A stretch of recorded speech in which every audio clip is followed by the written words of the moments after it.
What is up, guys? Welcome back to the Zach and Pat Show. I'm Zach. I'm Pat. This is the show about manhood, fatherhood, entrepreneurship, and the mentality it takes to be successful at those things. And we'll probably sprinkle in some helpful real estate advice too, because that's what Pat and I do. You know, guys, life can be tough. We can go through some things and struggle at times, but this is the show to let you know that you're not alone. So if you're someone out there going through any of these things, this is the show for you. Shout out to our friends at NeuroGum for keeping us energized and focused throughout the show. NeuroGum is a chewing gum and they've also got some mints. It's got caffeine, L-theanine, and vitamins B6 and 12. Helps with energy and focus. I like to chew it really all the time. Whenever I'm driving around, showing houses, working, I'll chew it during my workouts while I'm doing CrossFit. Sometimes while I'm doing jiu-jitsu. Really, anytime I feel like I need a little pick-me-up and I don't want to grab a full, energy drink or cup of coffee, or if it's late in the afternoon or in the evening, I can just chew a piece of NeuroGum, and it's got like less caffeine than those other things, and just kind of keeps me going and, kind of gives me a little recharge. So get out there and try some NeuroGum. Next, we are going to introduce our awesome guest today. He's a friend of ours. He is the owner and operator of Captain Beard Company, the great and powerful Gabriel Vazquez Torres. What's up, brother? What's up, dude? On, Thanks for having me, man. Thanks for being on. I'm going to try to do my best on that one, but I feel like you kind of hyped me up a little bit. Oh, man. Well, you should be. Well, the hype is real. So we're happy to have you on, man. We've been wanting to get you in here for a while now. I know you and Murph are partners on Captain Beard Company together, Yep. and I'm a big, I've been using the products for a long time now, and I've been as someone who has had a beard now I haven't had a bald face since my senior year of college, so that was 2015. So, I've used various different beard products, and yours is by far my favorite. Smell, the quality, the ingredients, everything about it is awesome, and we're so happy to support it. And thank you so much for hooking us up with some stuff and some hats and all the stuff. So we're super thankful, and we're just happy to get you in here. So I would hope you like the products because you were featured in a piece of content for us. Yes, I was. Are you lying to the audience? No. I really legitimately use this stuff every day. I'm excited to start my beard journey. Yeah. We got to get Pat right. Yeah, we do. Yeah, Absolutely. we'll get them right. But we wanted to kind of get into your story and kind of figure out all about you. So you want to just kind of start off, tell us, the Gabe origin story, man. Yeah, man. We can go through rabbit holes of this, but just to start, when I moved I'm originally from Puerto Rico. Let's just start there. Moved to the United States around 6 years old, so second grade, first grade, whatever it was. From there, I basically ended up with, selective mutism, which now I understand it as an anxiety disorder that I basically just didn't talk in school. So I kind of went through that journey. Was this because did you speak English when you came here? No, you no didn't. English. Okay, no Yeah, English. Just no came English. here as a Spanish speaking. Yeah, I think really where it started was I ended up like just being in front of the whole class and teachers and everyone there asking me, "Hey, what's your name?" This and that. I'm like, I don't know what you're saying. Dude, it's terrifying. And so you Can't have this imagine. pressure of like talk, and you don't want to sound talk. stupid. And after a you're while, the I'm new like, kid. yeah, I'm the new kid, have an accent. I was just like, dude, I don't know what to say. I don't know what you guys expect of me right now. And I just kind of blanked. And I was already a pretty quiet kid growing up. So it just kind of escalated all that 10x. So I kind of went through all that. By high school, I kind of was just like, I got to grow up a little bit. I got to actually, be able to make friends. And you were in Rhode Island, right? Yeah, I was in so Rhode Island. So I moved from Puerto Rico to Rhode Island. Okay. I spent about a year to 2 years in Orlando, and I talked there, which is like, I was already comfortable. This is like fifth grade already. Okay. But when I came back, it was all the same friend group. So I was just like quiet again. So it really was just like a weird mental thing where like my voice wouldn't work. So I wanted it to. It was just like you're literally paralyzed. And it's kind of a really shitty feeling. Anyone who deals inside it will know what I mean by that. But it's still something I struggle with. And then, high school came, I started talking, started making friends, kind of, being a lot more of myself. Went into retail, and that's really where I started developing my communication skills. And from everything there, it's just been history after that. Really in retail, I went and where'd you work? I worked so many different places, man. Okay. But really, I focused on retail management. So right after high school, I did a year of college, and I knew it just wasn't for me. And so after that, I just focused fully on retail and retail management. I was like, I'm gonna get my degree here. I was like, I'm not gonna waste my time. I know I want to be a business owner. I was like, college isn't really gonna help me with that. So I said, hey, fuck it, let's just go all in on this, and I started building my career. Got to the point where I had a few stores for Sprint, and then now I work for Verizon as a program manager. So that's really it. As far as the business, I started that about a year ago. I felt like it was just something I needed to start. I needed to create something new for myself, and I felt like beard care was where I needed to be.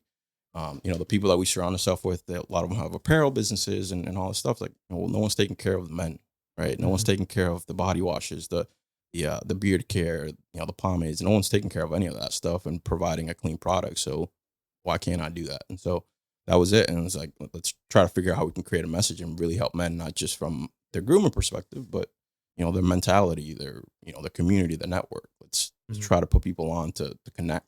And that's really been the premise of Captain, and that's where we're at now. Well, yeah, dude, you guys post a lot of, I really like a lot of the messages and stuff that you post. It's all like positive, like, kind of seize the day kind of type messages. Positive affirmations and stuff. Yeah. Thank you. I work hard on those.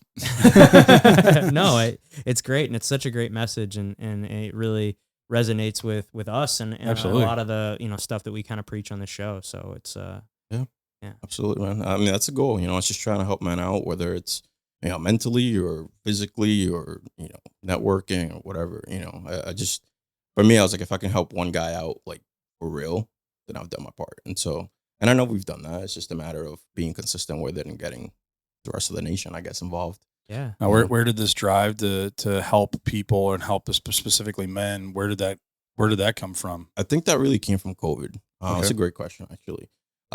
So let's just, I guess we can take it back a little bit. How we got to St. Louis was through First Form. Okay. So I was an ambassador for First Form Legionnaire back in 2016 when the program first started. And because they were still working on so many things, and there was like 50 people in house, it just wasn't really like organized as well as it is now. And so me also being a college kid, I just couldn't afford so many products. I was like, I'm trying to promote this stuff, but I can't afford a stock every single month, And so it became one of those things where I was just like, I feel like I can contribute more to the mission and the cause if I'm physically there. And so over the years, me and my girlfriend got together, brought her into the fitness and, supplements and all that, kind of gave her my world of it. I've been in this since I was 16 years old. I was a fitness kid. And so even throughout high school, it was just every single day. And so I kind of brought her onto that. And I was like, everything going on with COVID, lost my job, ended up doubling my income with a new job that I ended up getting. And, everything that was going on with her job was very like Democrat, liberal, LGBTQ, that trying to memorize all this stuff. And she's like, why? Like, what does this have to do with sales? What does this? She's also in retail management. She's like, why do I have to learn all this stuff? And so she got really fed up. And I was like, I just doubled my income. I'm remote. Let's just go. And so we came to Summer Smash. We loved it. We made the right connections. And we were just like, 3 months later, we're here. Dude. And so I started working part-time at 1P, just, after hours, after my day job. And she started full-time building out her career and just took a step down and started fresh. And so after 10 months, I was just like, man, I'm not getting the full experience that I really wanted. I'm not connecting with people because half the time I was there from 5 to 10. There was no one there. It's just me in the warehouse working. Oh, okay. And so it wasn't the same experience. And that's when I was like, man, even for the best company in the world, I still feel like I don't belong here. I still feel like something's missing. And so I took some time away from that. And I basically let go of 1P. I was like, I need to move on. I need to do something else. And this was, I want to say August of 2021, 2022, something like, 2022. By December of 2022, I was probably in the darkest part of my life ever. Because I was like, I'm just working full time. I'm home all the time. I don't have friends. I don't go out. And it was just a really, really dark place. And that's really where it started. That's really when I started diving deep into, what does life mean to me? Started looking into, different religious beliefs, started studying, from astrology to numerology to religion. I started studying everything, try to understand what life means, just to give me a premise so that I can work from there. And so, I kind of found my meaning of what life really is. And through that, I saw that male masculinity was being attacked from so many different directions, from the products we're using to, what's going on in society. So I was like, I can probably help with that. I realized because I was so alone, I was like, I need a network. I never want to feel this way. I never want to feel like I don't have options. I never want to feel like, for whatever reason, the job, I let go of the job. I'm screwed. So I was like, let me figure out how to create a network. So like I have people that I can count on. So that was also something I want to incorporate in there. And so I became all these things. Like, I can help in so many different ways. And, I have a lot of life experience when it comes to sales, when it comes to management, and been able to get to the position I'm at now with no college degree. I'm working with people from Brown. I'm working with people at a very high level. And I'm just a kid that, was really good at sales. And from there, I just kind of figured out how to provide value anywhere I could. And, I'm just trying to help people do that within whatever space they're in, That's awesome, man. So that long answer, that's but what that's we really want. where it started. For me, going through that dark time, it was needed. I really believe that life is very yin yang, and there's going to be times that are dark, but at the same time, you're also going to see some light. And so, as long as you can minimize the darkness a little bit, and you can maximize the high, the light, your life can be pretty good. Yeah, well, I want to highlight something there. Is you found out what you kind of were looking for, and you took action on it, which I feel like that's what really hinders most people when they're looking to get started. Is they might analyze everything or look into everything, but they don't actually like really pull the trigger. And well, I did. I mean, to a certain extent, I did. I've tried a few different businesses, but I never fully was like gun ho in one of them. I was like, it's just not it. But when I came across Beer Kit, I was like, no one in this space, in our space, in the first one space, no one's doing this. Yeah. No one's doing it how we're doing it. And so that was my big thing. I was like, guys, you guys are just pushing product. You go in any beer company, they're all pushing product. Mm-hmm. What about the people? Right.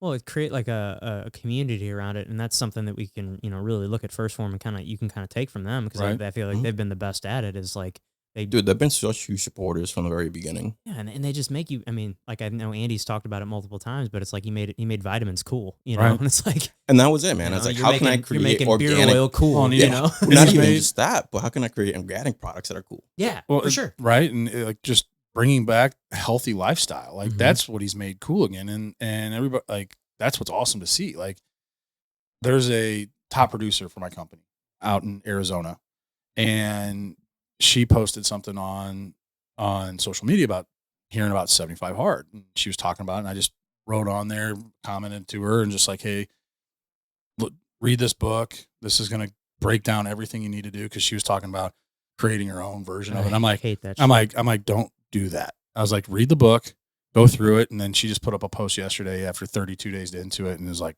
fucking loving it.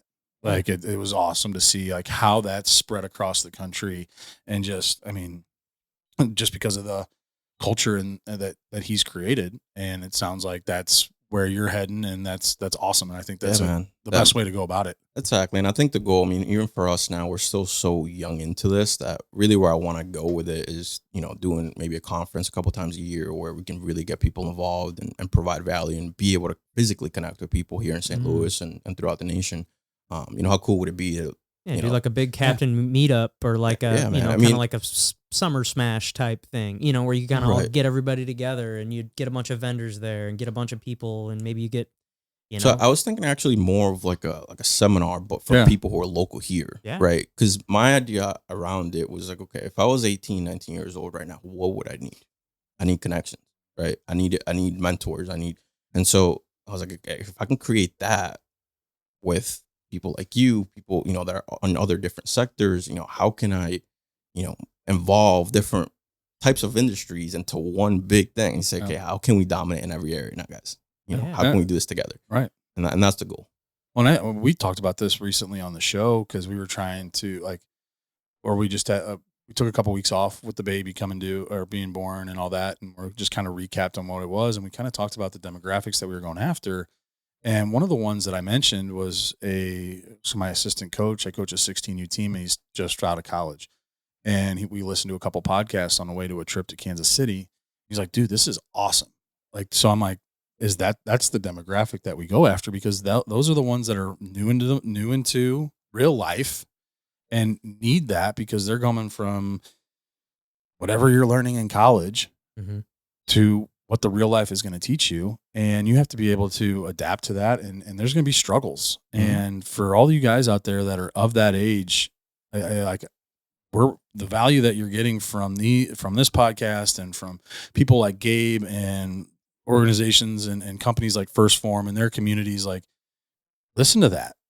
Get started young and early with this, and you're going to set yourself up for future success. So Dude, and I can speak to that because when I first started, my retail management career started back in 2013, 2014. A year later, MFCEO comes out, and I started on episode 3. Yeah, dude. And I'm implementing this day 1. Yeah. So you can see from a key holder to a multi-store manager in a few years, bro, it doesn't come like that. You have to be able to grind and know what you're doing. And so I was really lucky to be able to, have, Andy's show and have that mentorship that way and be able to implement it right away. Others don't really have that option because they're either not in a customer facing role or, their business is a little bit different. They have to adjust. For me, I was right there with the customer. Yeah. I knew the objections. I knew how to close. I knew how to help the customer really get whatever it is that they're after and provide value that way. And a lot of that comes from MFCEO. Dude, the MFCEO, I remember when I started listening to it, I was probably around like 2014-ish. Man, it was like, I remember just like opened my eyes, man. It was like, holy shit. Like, I've thought this kind of shit before. Like, I've just never heard anybody say it. And I'm like, oh my God, especially like growing up here. I'm like, oh dude, this dude's right down the street. Yeah. Like, it was just like, it was so like, I remember it being like, just like this mind blowing thing at the time. I learned how to drive in the parking lot of old HQ before I ever touched a supplement or ever shopped at supplement superstores. So like when I came back to like St. Louis in 2019, I was like, where am I meeting you at? Green Park Industrial? That's right down the street from my parents. I walked to that industrial park when I was a kid. Yeah. And I got my start at the first S2. And then I almost hit Andy with my car. Yeah. Still a hallmark moment of my life. To be a fly on the wall. Or a fly in the car. Yeah. You would have been. Oh shit! I just killed Andy.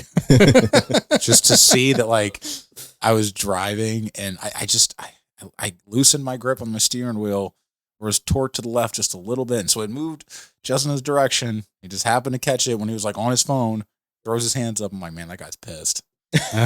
Oh shit, that guy's Andy. Oh no. Well, that thing.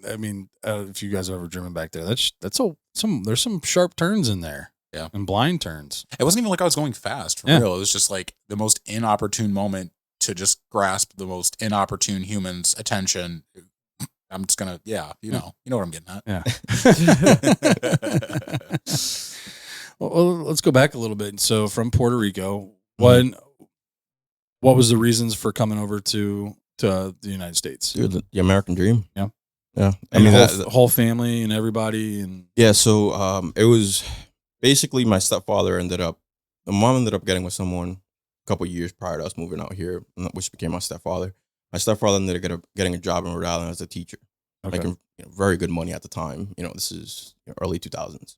And so it became one of those situations where my mom went from working a government job to, having her own house, having all that stuff, to us just living in a 3-bedroom apartment in this small town and starting fresh. And it was just opportunity. It was learning how English. Was this your stepfather's? Was it his job that brought you to Rhode Island? Yeah, exactly. So because his teaching job paid well, it was just like such an obscure, like small part of the country. I was like, well, why Rhode Island? Rhode Island because he actually had family already in that area, so it just kind of worked out. If it was up to me, it was not. It was not Rhode Island. You didn't like Rhode Island? I liked Rhode Island. It's just cold, man. Yeah. You tell me where do you want to live, and going from 110 degree weather to negative 10. It's just going from Puerto Rico to Florida. So you guys were in Florida first? No. So we went from Puerto Rico straight to Rhode Island. Okay. We traveled back and forth a lot that first year, just because we were just trying to adapt so much, and our family is so big. We have my family, my from my dad's side, my family from my mom's side, and they all like intertwine, and it's so cool because it's like you have 30, 40 people just together. And so you just grew up with them, and then from that to just now it's just me, my stepdad, my mom, my brother, my sister. That was it. So it was definitely a big change. Gotcha. What was life like in Puerto Rico? Puerto Rico's cool, man. Yeah. It's tough because I don't remember too much of it, but what I do remember was a lot of the entrepreneur side of it. So growing up, my grandfather, my grandparents basically built out like at its highest point, like 3 or 4 different supermarket stores. And so, 4 or 5 years old, I was stocking shelves, man. To me, entrepreneurship was just in my blood. It's just, I knew what I was going to do. I just was trying to do it as remotely as I could. And growing up, the internet was just not really a big thing. And so as I started to develop, it was like, oh crap, this is an opportunity. And so I always looked at that. I was like, okay, how can I do something remote with a business and kind of have that freedom that I can do what I want to do when I want to do it. And so I could never really figure that out. I was like, another apparel brand's just not going to do it. And so, once the idea of the beard company came up, I was like, yeah, this could work. Well, it's like the beard company can also make apparel. Right. Exactly. It's like, and that's really probably, obviously we're all wearing it. Yeah, that's probably what the business is going to end up being, like at least half of it. Yeah, really, because it's. Well, look at First Form. I mean, I couldn't tell you exactly, but I bet that. I mean, I know that their clothing and all their apparel has I'm sure that's a significant portion of the revenue. Oh yeah. I mean, obviously the supplements and the vitamins and all the stuff that they sell is a big portion too. But I bet. I mean, I don't know, but I would if I was a betting man, I would say that apparel is up there. As they prepared to move into new HQ, they understood that the idea of just being a one-dimensional supplement company was something that they had already done, next on. And just to see the progression of it, because like when I got there, like it was fine. But then when shout out to Danny Schlesinger, this woman drives 75 miles each way to her job every Monday through Friday. Raising 2 kids, they just built a house, her and her husband. And when she got in charge of the apparel, it went to the next level.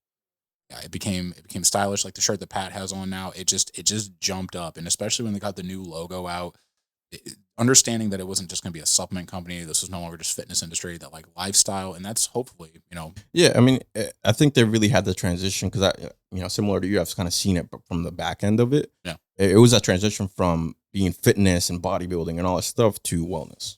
Yes. And we saw that, with the greens, and the greens started, that was a transition. Yeah, greens literally greens and reds and everything else just came. Well, yeah, look at all the different kinds of athletes that they sponsor. If we look back, like when I first started paying attention to First Form and being I guess I've been a long time customer really since they started. I went into the old S2 and in 2009 was the year it was erected. Yeah, I'm pretty sure. I think I probably bought my first tub of juicy watermelon in like 2010, maybe 2011. And if you look at kind of where it was then and the athlete, the whole athlete thing, and you look at all those athletes at the time, they were all like, it was like bodybuilders. Right. And now you look at it, they've got, just about every major sport. I feel like that they've got some sort of sponsored athlete. Well, as far as influencers go too, what they've done is they've even moved into like having like people who are musicians and drummers. Like they have the guys from Pierce the Veil. I'm pretty sure Our Last Night is a big part of what they do. They have DJs. Steve Aoki has a great relationship with Andy. Yeah, I think the big part with that too was the energy drinks. It kind of led them into this whole realm of action sports. Well, it's also because now it's in gas station. It's like you see it everywhere, right. Dude. Me and Gino were watching. It's that new Zac Efron movie on fucking Netflix. We were watching it, but we paused it. They were in a supermarket, and we paused it. And we're like, oh shit, look! You see a First Form logo? Oh, First Form logo's all over. Really? Yeah. I paused it and I took pictures of it. But yeah, I was like, yeah, they're going. She's like pushing the cart down the aisle, and if you pause it, there's the protein sticks in a box of the bars, and yeah, it was cool. We were like, oh shit, like. It's on fucking Netflix, It's like I remember when First Form was like this niche. It was a very you had to like explain.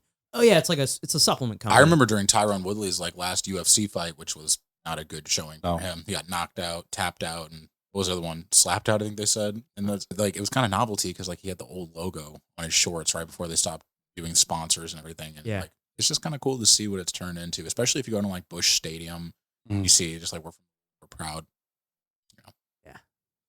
Freaking awesome. Yeah. But I mean, it's such a great, like kind of scaffolding for like any business to follow. Cause it's like, there's so many principles that, I mean, you guys both took and I've taken and we've taken just being a customer, right? Like, just the personal relationships that you create with your customers. And it's like, the handwritten notes and it's just all these things that they do. And that I mean, it totally is just a great scaffolding to like kind of build a business on. Yeah, absolutely. I mean, they gave me the blueprint, I've just taken it and incorporate into a different business. And so, putting my own touch on it and making sure it's still a great experience every single time is the goal.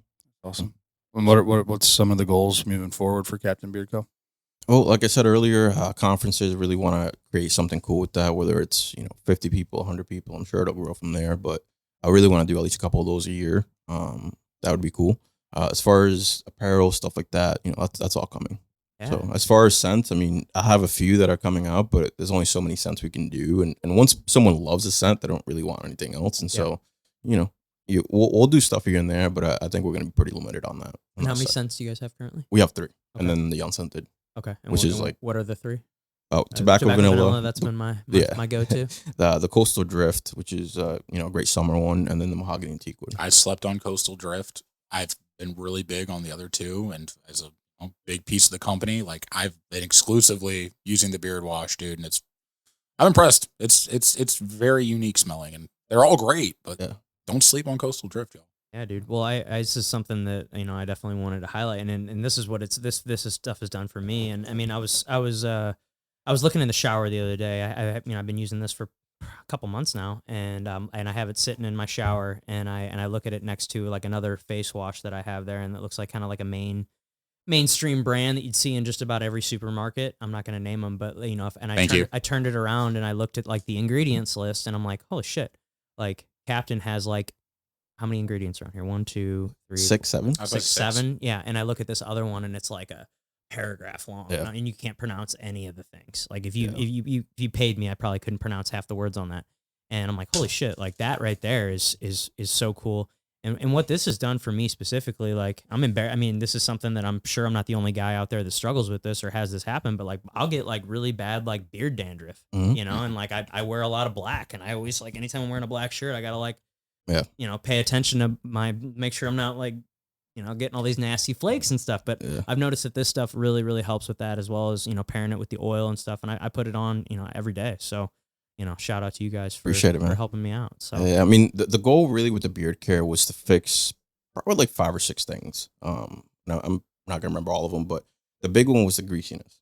Typically with beard oil, you see it's typically more greasy when you throw it on and then go over it again. It's like, oh shit, I have it all in my hand. You don't have that, right? If you can create a product with high absorbing oils, then you don't have to worry about it. It's just gonna actually penetrate and do its job. So that was the goal there. So create more of a serum instead of an oil, right? So for the beard oil, that was like my big thing, and I focused so long on it because I was like, this is gonna be our bread and butter. Let me like make sure it's right. And so that was that. As far as the soaps and everything else, it's like, okay, well, how many soaps have you tried that leave your beard super dry after? Yeah. Right. So I was like, okay, if I can add some oils in there, but still be able to wash it off, then that might. And that's exactly what happened. It's just let's figure out which ones are the right ones. Yeah, that's now I'm sure there was a lot of like trial and error. Oh, dude, yeah. The R&D is insane on each product. People don't realize like you're spending a few $100 just to develop. You're the one making it, right? Yeah. I mean, that's so cool. Yeah, you're making it by hand. I mean, that's man, so cool. And then as far as flakiness, beard dandruff, if it's too oily, you get on your shirt. I've seen people get oil all over their shirt, and I don't have that with your stuff. I'm like, yeah, because it's not supposed to. Like, it's a little goes a long way. We provide the solution to what you need, and that's it. We're not trying to, oversell you on things. It's just I'd rather keep you as a monthly customer than sell you something you try and then you hate it and then you never buy again. That's not solving anyone's problem, right? So that was really the big goal. Is like, how can I create things that are non-greasy, that are designed to help you, with DHT. I don't know if you know what DHT is. I'm probably gonna butcher this, but it's dihydrotestosterone. It's basically about 10% of your regular testosterone. Okay. And so what's happening is you're having all these products in the marketplace that mess up your testosterone and your hormonal disruption, right? And then on top of that, they're also putting sodium in there as thickening agents. They're putting sodium in there as also, what's it called? It's like not just thickening agent, but it's basically for like kind of like a cleanser-ish, like, a pH balance thing. Okay. But I'm like, okay, but if it's going to end up drying your beard out, how does that make sense, right? And so it's very counterproductive. They're basically providing you a short-term solution that might work for 5 minutes, but then then they have something else that they can sell you too, right? And then here's a leave-in conditioner, so you can really get your beard as soft as possible. Man, I'd put that thing on for 10 minutes like it was instructed, and then 20 minutes later, it's dry again. That's not right. So I'm like, I got to create something better, and so that's really where the hunt started. I can create something that actually works. Yeah. And product wise, have you thought about like just just like shampoo and deodorant and body wash and things like that? The deodorant's coming. Okay. Deodorant's coming. I love that. We ended up partnering with Tallow Skin Co., which is really close with Murph here, and she's been super helpful with helping us with the deodorant. So that's going to be coming sooner than later. And big shout out to her, because like Melissa is operating in Colorado. Her business is. She's done something very impressive with her tallow. And I mean, like, I've started using her products. She's been an open book to helping us. And it's been like a remote thing from so far, but Yeah. just seeing that when you do good, especially small business, because we're all about supporting local, but just how much camaraderie there can be with someone who's not right next to you. Like, our hats are off to you. You've been awesome to get to know. You are one of the sweetest human beings ever, and I'm just excited for what our businesses can do together. Yeah, absolutely. And Sweet. and that's really something I want to collaborate with too, like, tallow and doing skincare, like, that's Is a it little like beef more. tallow? Yeah. Ah. It's great, dude. It's amazing. I want to bring over some of her stuff just so you can try it. Cause like, I mean, what is it? The dark roast coffee skin cream tallow. Dude, it is nuts, man. Really? How good. And she uses almond coffee for it. Oh, Really? Yeah. Very cool. Yeah, she's badass. But yeah, that's what's the that's name of her coming. company again? Tallow Skin Co. And she does jujitsu. Oh, even better. Yeah. Yeah, I mean, her target audience is going to be definitely a little more female, more natural, like as organic as you're going to get. For me, I was like, okay, how can I create that, but like still have a little bit of flair and Yeah. smell good? Guys enjoy sure. that. Well, it's like I look at this as like it's almost like cologne too. It Exactly. smells good. Like well, I that's don't- what I it's don't- inspired Yeah, by. it's like I don't really use cologne. I use this stuff. Yeah. It smells good. So I'm sure Gina appreciates that when you go Yeah. to give her a kiss. Her beard Yeah. doesn't smell like shit. right. Yeah, Yeah. exactly. Shout out Gina. Gina? So a little backstory on it. So about 2015, 2016, I had a buddy who started his own beard company. Okay. And I started supporting him, and I ended up going on a trip to a buddy's wedding, and I forgot to bring cologne. Like, I had nothing on me. I had my beard stuff. And that's all I wore. And I was like, Mhm. okay, so do I need to spend $100 on stuff? No. Yeah, I haven't bought cologne in years. So if I can create products that actually have that, I don't have to worry about it. And so, back when everything was happening, I was going through my dark time. He hit me up and said, hey, would you want to buy my company? I'm not really active in it. Would you mind buying it? And that's when the research started. And come to find out, he has like 20 different oils and stuff. He's, not really prioritizing DHT the way I would. His stuff is a little bit greasier. So I'm like, man, if I buy this company, I'm buying ingredients, and you're not using anything organic. That's really it. Like, the price for what I was going to pay, which is going to cover, what he has in back stock and stuff like that. And I was like, man, I can take that same money and start my own thing. Do you mind if since you're not active anymore, do you mind if I start something here in St. Louis? And he's like, dude, go for it. If you need help, let me know. And so he gave me the green light to just go. And I was like, okay, cool, dude. So I started kind of doing more research, narrowed everything down to 5 to 6 ingredients each. Tried creating a solution to some of the stuff that he already was having trouble with. And his stuff was better than the stuff on the market. So it was like, okay, how can I really elevate it?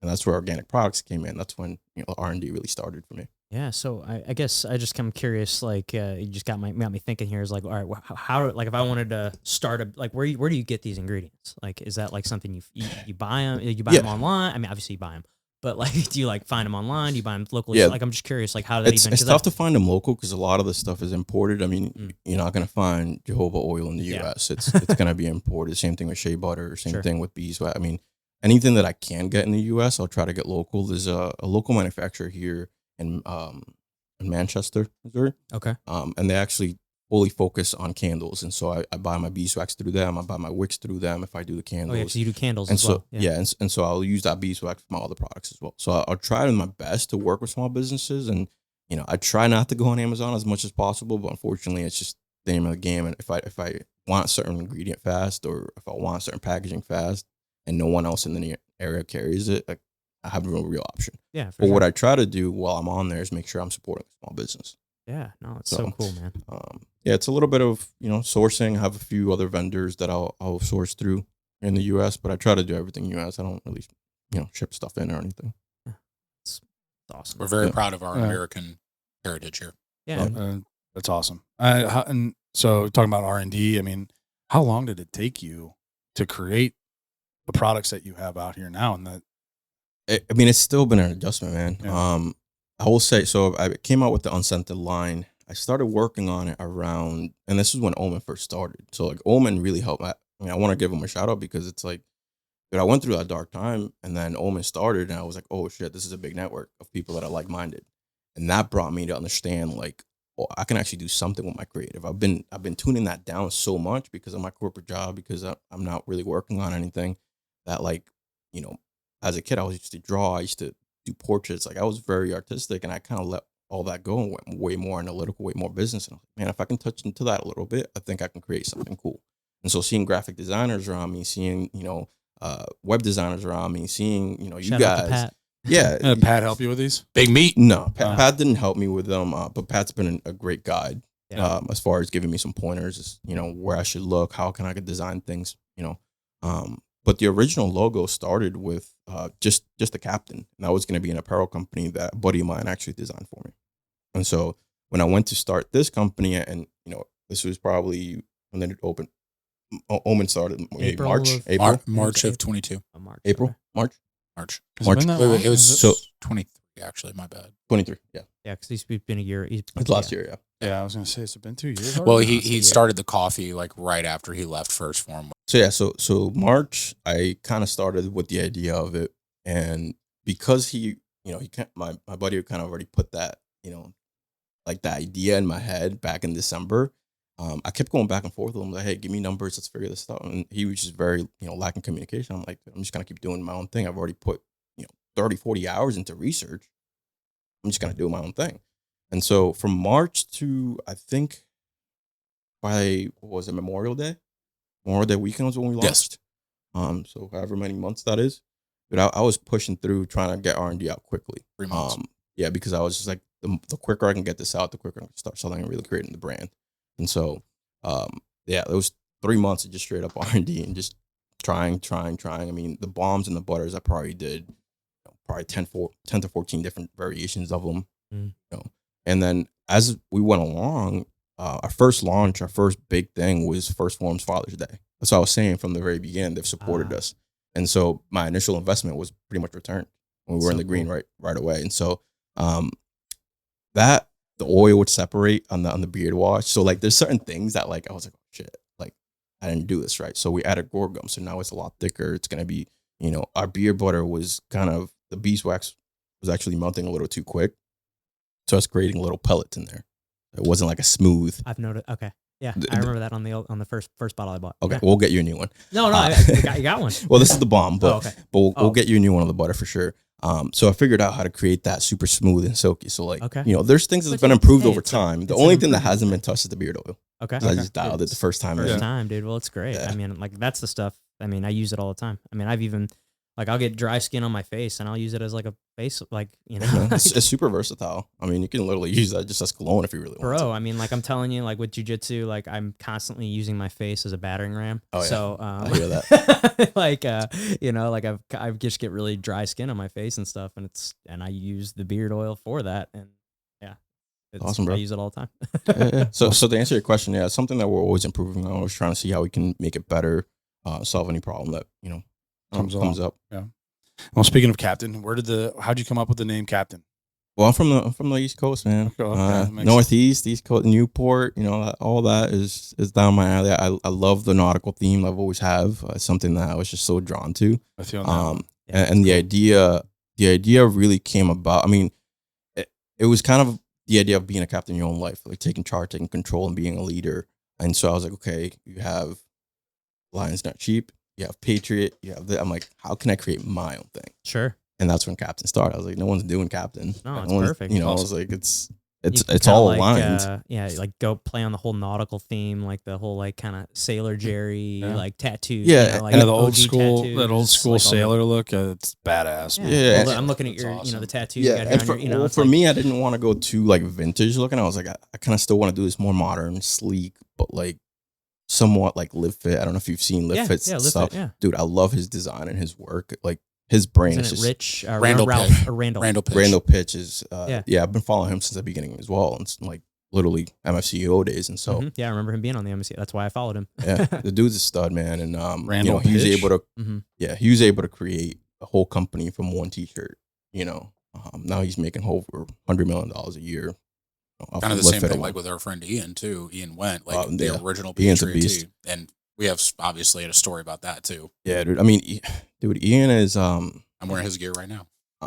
I've always been, and I've talked to Murph about this. I'm like, dude, the growth that he's had the last 3 years since he started that company, 3 or 4 years, right? Yeah. Since he started Patriot, right? It don't make any sense. Really? It's amazing. Yeah. Really, just I don't have words to explain like how impressive that is to do. I would assume he's generating over $1 million a year at this point.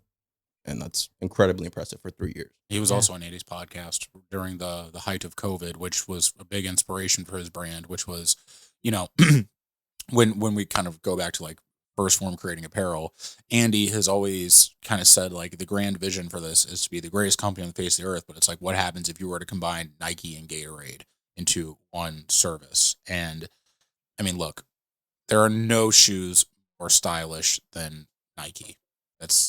They want to still fight that off. But the thing What are you is, talking about? Yeezys, baby. Mm. I'm kidding. Totally kidding. you notice how like I didn't blink? No, Yeezys are uglier than shit.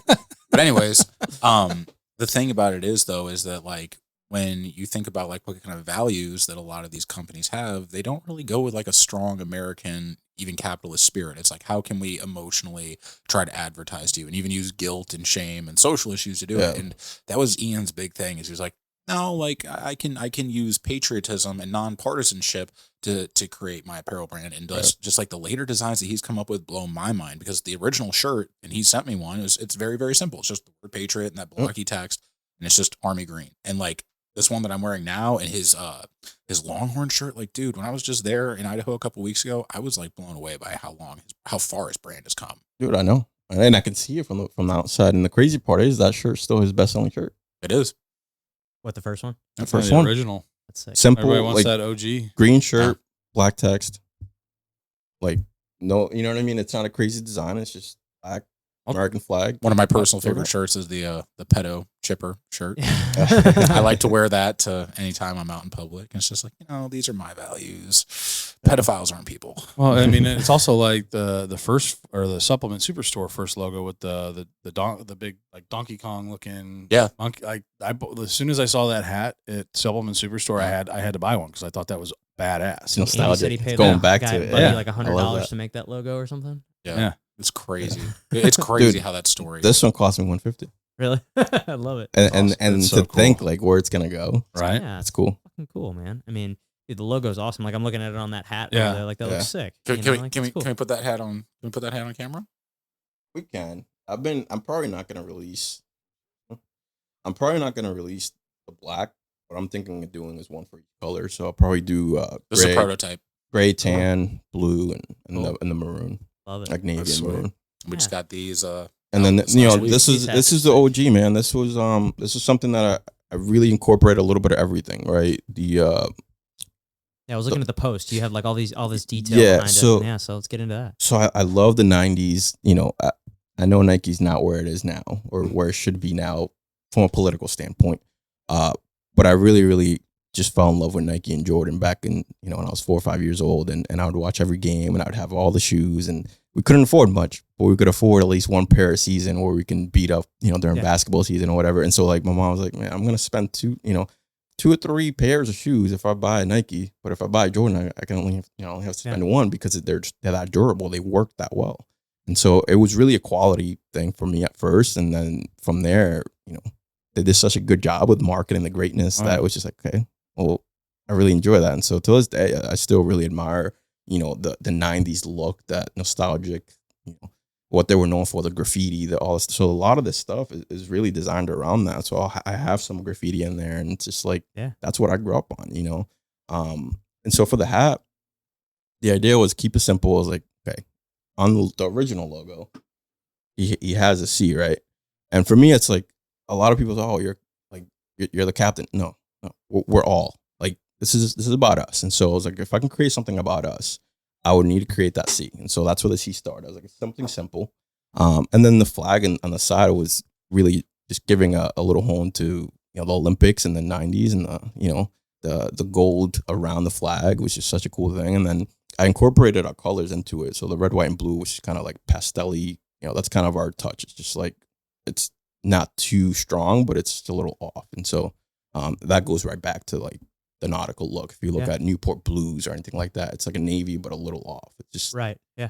So that was a goal, man. And then Fight for Freedom, it's just, we needed something to represent who we are and what we stand for. And, we're just not there yet. And so to create a brand, you kind of need something. And with Hope We Rise is our original logo, but fight for freedom is what we need right now. And so that's where I felt like, Murph and I kind of talked about it. I was like, this looks better. This makes more sense for what we're doing. Yeah. We as a brand, if I could speak as the marketing end, like the last few years, like the opening in the market to have really pro patriotic values, and not to make them partisan, because I wouldn't call us a conservative company by any means. Like No.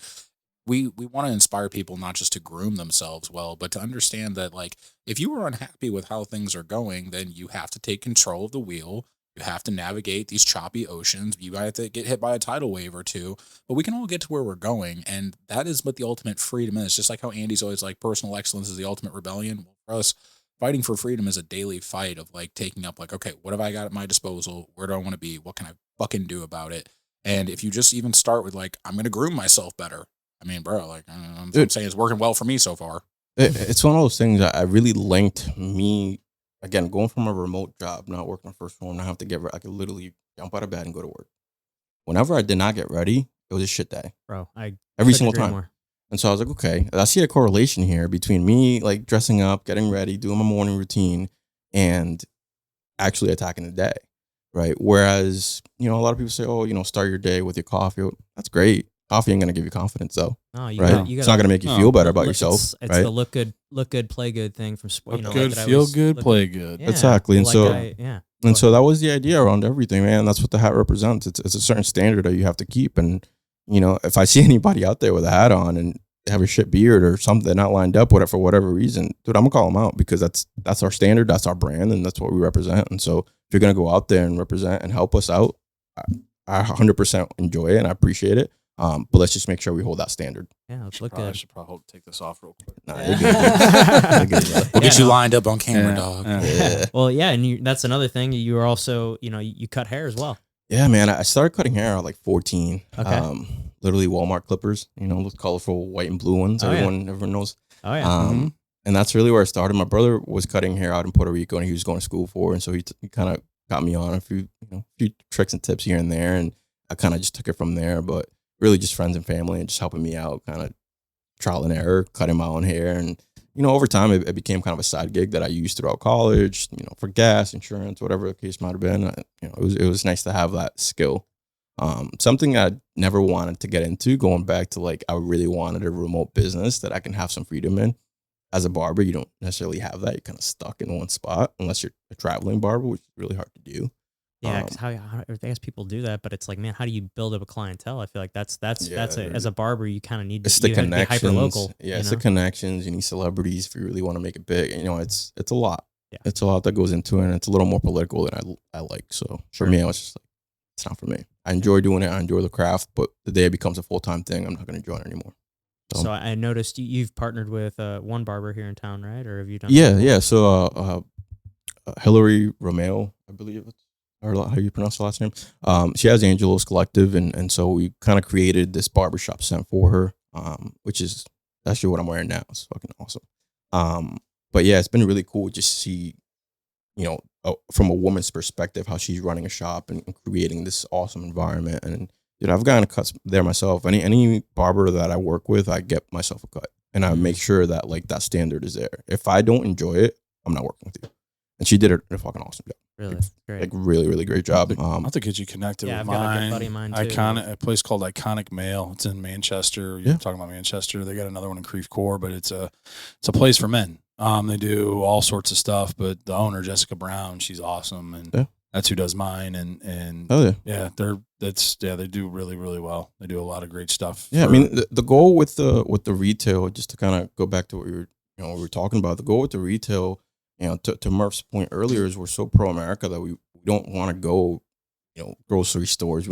I want to go to your barbershop because that's the people you trust. Sure. Right. And I want to make sure that they're putting it on you. Yeah. Like, what is that? It's like you get to feel it right away. You don't have to go out and buy it prior to trying it. You get to support your barber that you've been going to for a while, typically, and so it just keeps the money in the community and the nation. You're not outsourcing stuff. We're not. We're just trying to help the small businesses out while we get exposure at the same time. And it's a win-win situation. I love that, man. Awesome. Great. Yeah, I've got a good buddy of mine. He's been cutting my hair, and we played football together in high school, and he seems like he cuts like all the guys that I like went to high school with hair, and he's just a good dude, and I would love to make that introduction. Same. Yeah, Absolutely. as soon as we get done here, I'll get you connected with Jessica. Yeah, She's no, I great. appreciate it. Her and her For sure. husband are doing great shit. So, but I want to go back. Talking about morning routines. What does your morning routine look like? Starts off literally. I shower every morning. I shower at night. In the morning, I'm kind of OCD with it. I'm the same way. But I don't know. For me, putting cold water in my face just wakes me up, and so that's typically where I'll start. And then from there, get dressed, take the dog out, do all that stuff, and then that's really when I put all the beer stuff on. I typically like to let my body kind of just dry. I don't know why I do it, but it's just like a mental thing of like I'm just kind of already in this routine. But yeah, and then from there, I don't eat breakfast. I fast till like 2 or 3 o'clock. So really just my vitamins, water, salt. Sometimes I'll throw baking soda in there just to help basically alkalize my body. I don't know if you've tried that, but yeah, baking soda and salt in your water will help basically hydrate your body even further. Really? Wow. And so How much baking soda? I like a pinch of both. Okay. Yeah, you're not gonna taste it. Okay. But baking soda is what they use in like these waters that are pH balanced. It's in there. That's all it is. Yeah, it's in there. Huh. Yeah, you can go into a deep dive of water alone, but yeah, doing those two things with spring water helps a lot. And do you do That's tap typical. water or do you? No, I'll do spring water. Okay. So I'll get water bottles and stuff like that. Okay. If you have an osmosis machine, it's even better. If you've heard of that, but For sure. I mean that's taking it to a new level. They're not cheap, No, they're not. but definitely worth it. Yeah. So morning routine's pretty basic, but Yeah, by it 9 is what o'clock, it is, I'm man. at work. Right. I'm behind the computer. I don't really have to get out and drive. So let's just get ready. Let's take the dog out, take care of her, and then take care of myself, and then we'll start work. It's really and after that, typically I'll hit the gym. I've always been a night guy when it comes to the gym, so that's why I'm not like let's just get up in the morning and do. I prefer it at night. It's just something that always calms me down about it. I'm able to take all the stress from the day out, and it's just a better lift, especially when I have a few meals in me. Yeah. So Where do you work out at? sometimes I'm either at Edge or I'm Okay. at Fit City, so it Okay. just kind of depends on the day. Yeah, because you live closer to Fit City. Right? Yeah. Nice. 5 minutes away, so Yeah. it's just It's always convenient. nice. Yeah. Sure. Now, what are some tips and tricks that you got that I personally want to get, obviously want to get a thicker beard, Yeah. and all that. So what are some tips and tricks that you recommend or Yeah, I mean the What first would- one's just being patient with it, man. Yeah. You gotta let it grow, right? And you'll be surprised how many patches are covered up once you let it grow for a couple of months. I saw this being big during COVID because I just kind of like stopped. I was like, I'm not going to work anymore. Let's just see what happens. And so I let my beard grow out for probably like 4 or 5 months, which is like the longest at that time, and it really wasn't as full as it is now. But I saw a lot of patches kind of being covered. I'm like, oh, okay, like I'm starting to think I should get a beard. So I would start there. The other thing you can do, and what I try to tell people is like not the most natural route, but doing a derma roller is really going to help with the unscented.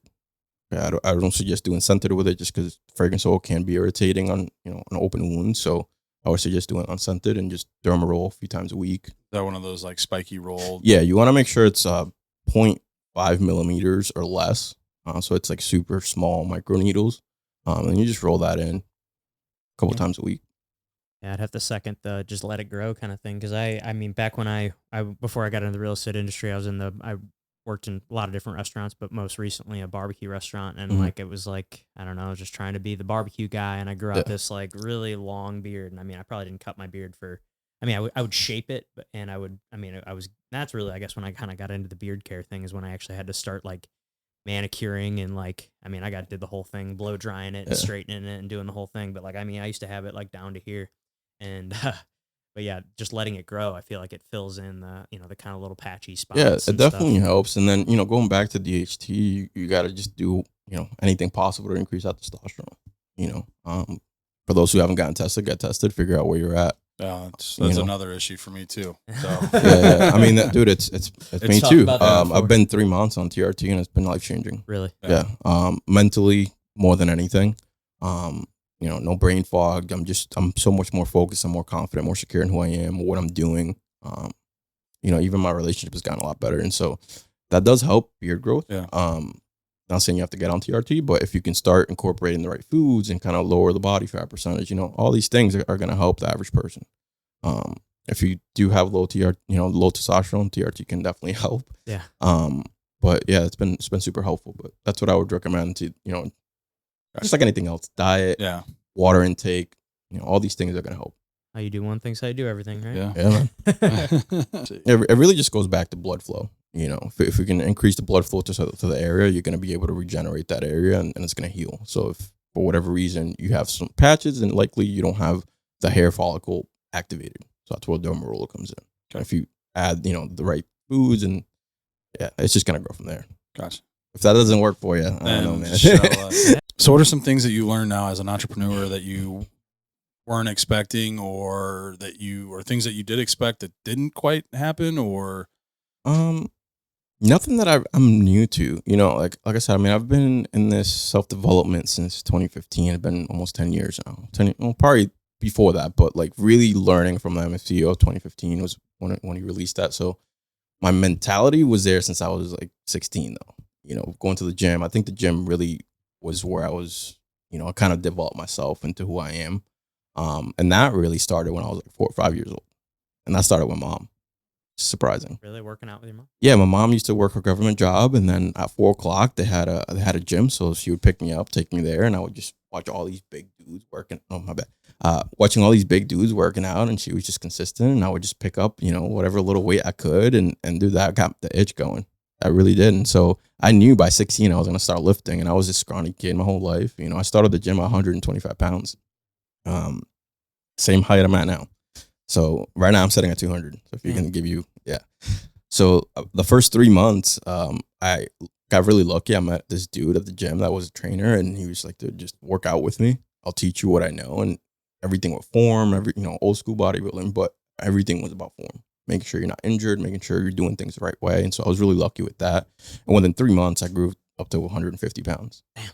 And so that was 25 pounds of just straight up, not all muscle, but it was just eating. Yeah, well, that's what most people I think is the problem. Is most people undereat, significantly, 100%. And most people really undereat protein. That's That's what exactly. And at the time, that's what I was. Yeah, at the time, my metabolism was crazy. So I'm doing milkshakes. I'm doing anything I can to get the calorie up. And again, this was the summer from sophomore to junior years. I came back junior year like a completely fucking different guy. Dude. They were just like, "Who is this kid?" Yeah, where you been? Yeah. But in the gym, You man. want to play football? Dude, yeah, so I actually ended up playing football my last year. Really? Yeah, my senior year. I wish I would play sooner. I kind of learned fundamentals my senior year. I wasn't getting a lot of play time. It was just, me hanging out with my friends really, and realized really quickly it wasn't for me. I was like, I'm not a physical contact guy.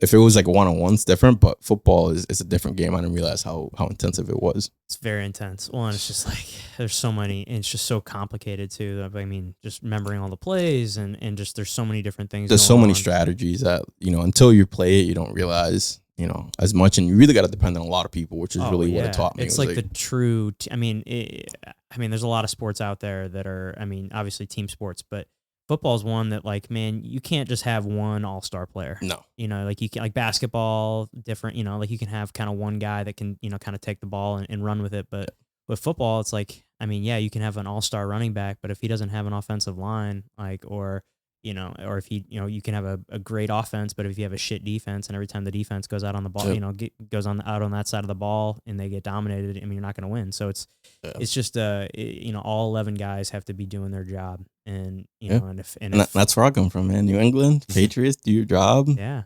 And that's the mentality that I've always kept. Quick question. Does your neighbor, Zach, watch the show? I think so.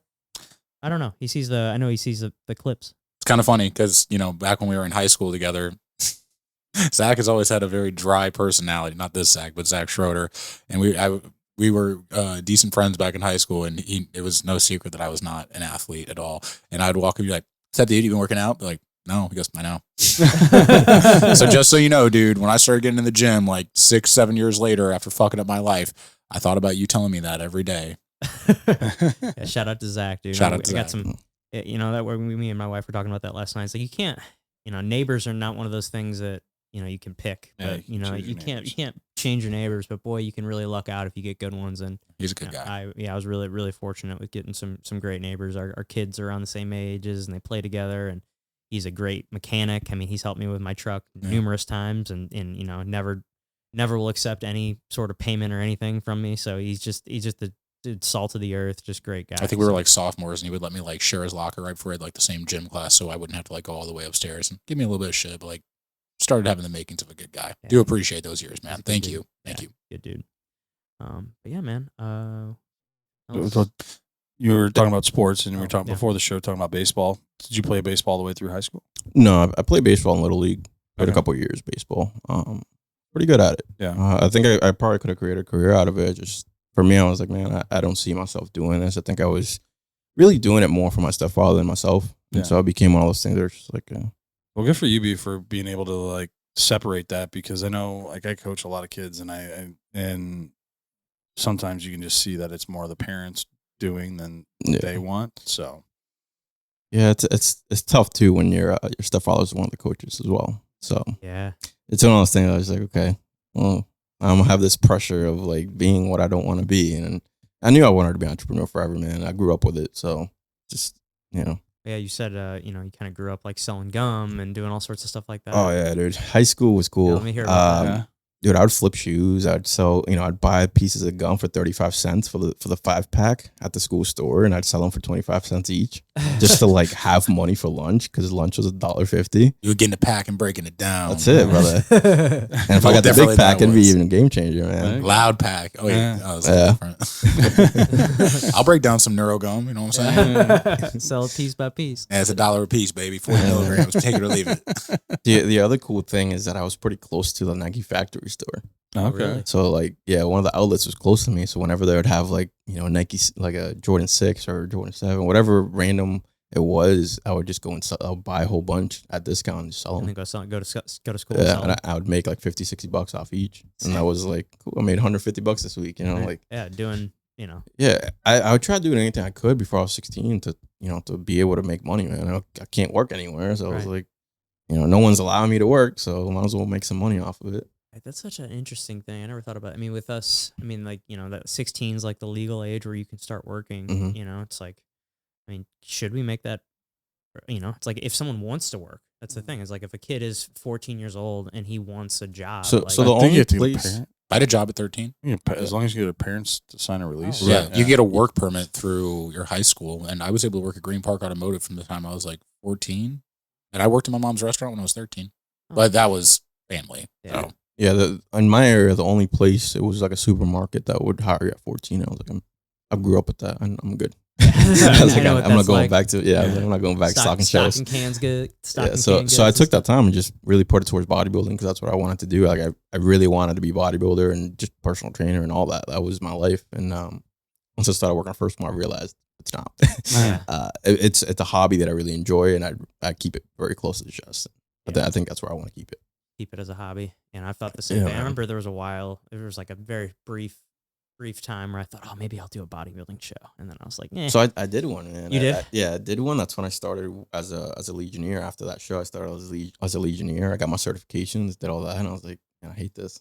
Like, I do not have the patience for people. Like it got to the point where I'm like, if I'm gonna coach you, you better be doing contests. You better be doing something that's big, because I know you're gonna have the commitment. I don't need people that are gonna be on for 2 months and complain. Like, no, I'm trying to teach you how to change your whole lifestyle. It's not just a quick fix. And so that, at least that's my concept of going around it, right? Yeah. So how can I help you maintain it? I mean, I can show you how to get ripped. Right. Yeah. 2 months later, you're gonna be double the size. Right. do If it you don't wrong. Stick to it and Right. stay consistent. Yeah, I did the powerlifting when I was playing baseball for a couple of years, and I worked with some of those guys. So like I was talking with Mike from the gym, Big Mike. Yeah. He trained with some of but he knows Bill McDonough. And Oh, yeah. oh yeah, Yeah, he's dude. Mike's like an OG, man. Oh, yeah. He's got he's been around the block. That's for sure. rolling with him is tough though. Like Big boy. you're on the bottom and he's on top. Whoop. He puts that cross face on you. Yeah, Jeez. he's a big boy. He knows how to use his weight well. Yes. Let's just say. Yes, and he's very methodical in his movements, so hit weight's on there for a long time. There's no worse feeling, at least when you're smaller than someone when they go neon belly. The crossface sucks, but like just the neon belly is just like, I'm fucked. Yeah. Well, before we end the show, should we announce what we're going to announce? If you guys would have us, we would be honored to sponsor your show for sure. Absolutely, love to. absolutely. We That'd be would awesome. absolutely Yeah, I love would it. love to have it. Thank you so much. Absolutely, man. Well, thank you so much for all For the this products and and coming on the show and yeah, we're excited. We'll shout out the show or shout out Captain Beer Co. Yeah, I owe you a couple of body washes. So that's one of our newest products, and definitely been game changer. Smells Sweet. fire. Yeah, I'm excited. Yeah, man, I'm pumped. I can do the ad reads if you want. Yeah, that'd be great. Absolutely. I love it. Yeah, absolutely. That way they're, I know I'm not forgetting anything. Yeah, So. same here. We always end the show with one more question. We call it the tombstone game. okay. Here lies Gabe. What's it say on your tombstone? Entrepreneur. Fought for freedom. Yeah, fight for freedom. Regular guy. I don't know. I mean, that's a tough one. I would like to be a father sooner or later. I don't know if that's in the cards. Part of me is like, I'm not gonna force something that's not gonna, we're trying. It's just one of those things that's just, we're gonna let life take its course. And if if the reason I was brought into this world is to impact a lot of men, I think I'm cool with that. If I don't end up with my own men that I gotta raise, then to me, I'm cool with that. As long as I can create an impact, somehow, it's, I'm cool with whatever happens. A lot of people go through life just kind of having this fear of death, and I just don't really walk my life that way. I really believe that I'm in my purpose right now, and it's just one of those things that I'm not going anywhere until it's done. And if that stubbornness keeps me alive, great. But I really think that's just where I'm headed, man. It's just entrepreneurship has always been my goal, and so, how I see myself, probably very similar to Andy's life, to be honest with you.